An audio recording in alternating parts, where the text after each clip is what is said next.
So so the common faults, like I was saying, if you chase that bar, pulls your shoulders up, blades out of position, that disconnects a good setup.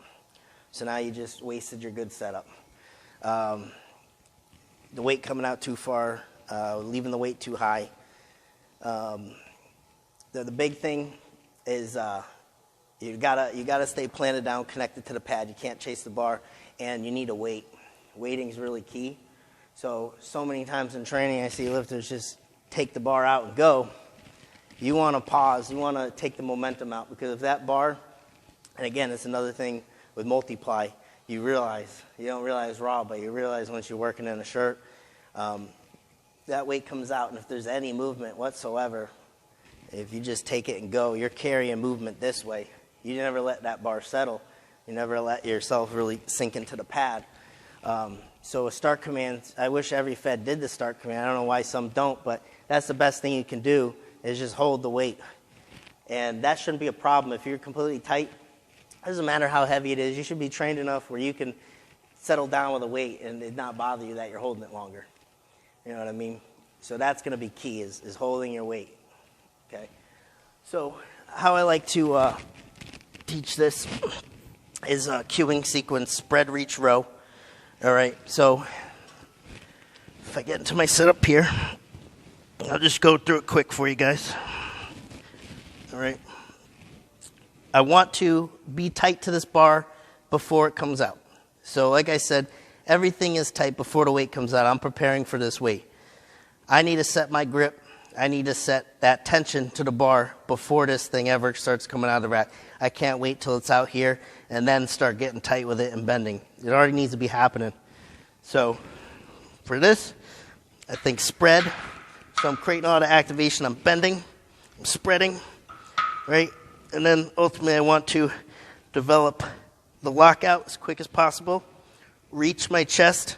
You can see I should already be in the best position possible. So if I think reach my chest, there shouldn't be any movement there, but I'm maintaining the positioning I have.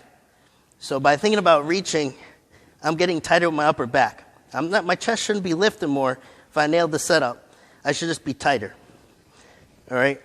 And then row, I say row, not that the bench is, not that it's a pull movement, but you should be intentionally trying to pull as hard as you can. With a locked out arm, you're trying to turn this into a row position, a pull, because I'm driving my shoulder blades down into the pad, and that's what's critical. That you don't chase this, you don't hang out with it. This is loaded in my shoulders. This is loaded into the pad. And I can hang out here all day. I'm shaking, but I'm just creating a lot of activation. So this is going to make any weight feel light. All right, if I'm hanging out like this, I'm not really tight. All that's in my shoulders. And if I start the movement like that, it's going to be a bad day. So I want to think pull first, and then I can lower down, load into my back.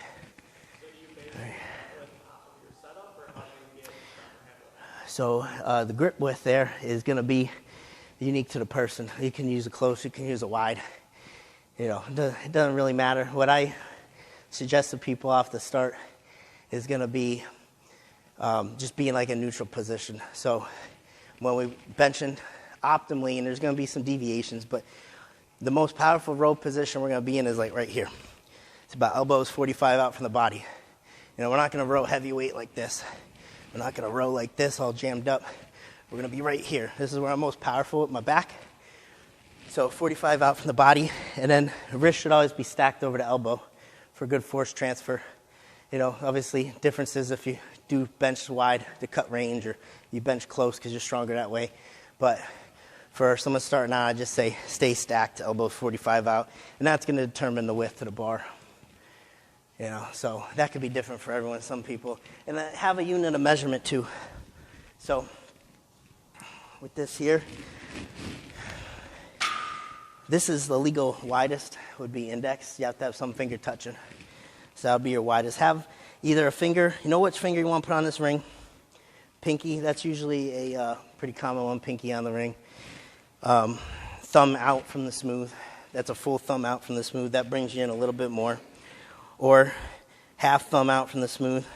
Brings you out a little bit more. So I'm measuring from my imprint there.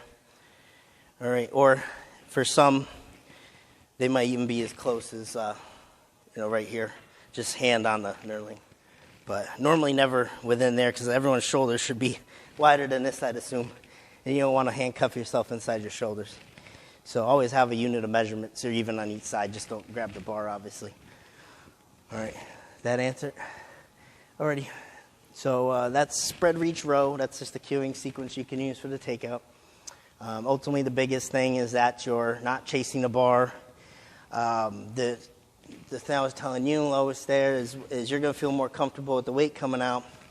If you get the weight, you drag the shoulder blades down with it. Because if you do that, you're going to feel more comfortable coming out, and this is something we'll do when you come out here. But if you don't do that, if I brought the bar out where it probably should be, you're going to feel like it's going to dump because you don't have your shoulder blades, your anchors underneath it. Okay. All right. So that's the takeout. I think we touched on everything. You can also think of it as a tricep extension out of the rack. So instead of thinking of it as like a lat pullover, which is most common, if you have to do a self handoff, that's where thinking about it like a tricep extension comes in, because you want to keep those armpits closed off, the back tight. Or if your back's tight, you're bending the bar, armpits are closed off, triceps connected into the lats. So in that scenario, it helps to just think tricep extension out of the rack. Develop that lockout as soon as you can, first thing. All right, instead of a lat pullover where sometimes you don't really think about closing off here. You just kind of drag out. All right, so that's the takeout. Why that's important, because you can spend all this time on a good setup and it can kind of go to waste if you don't have a good takeout. Thanks for watching. Make sure you subscribe to the channel over here. Check out the links in the description box below. You can see a video related on this topic right here, and then our latest video right there. Thanks for watching.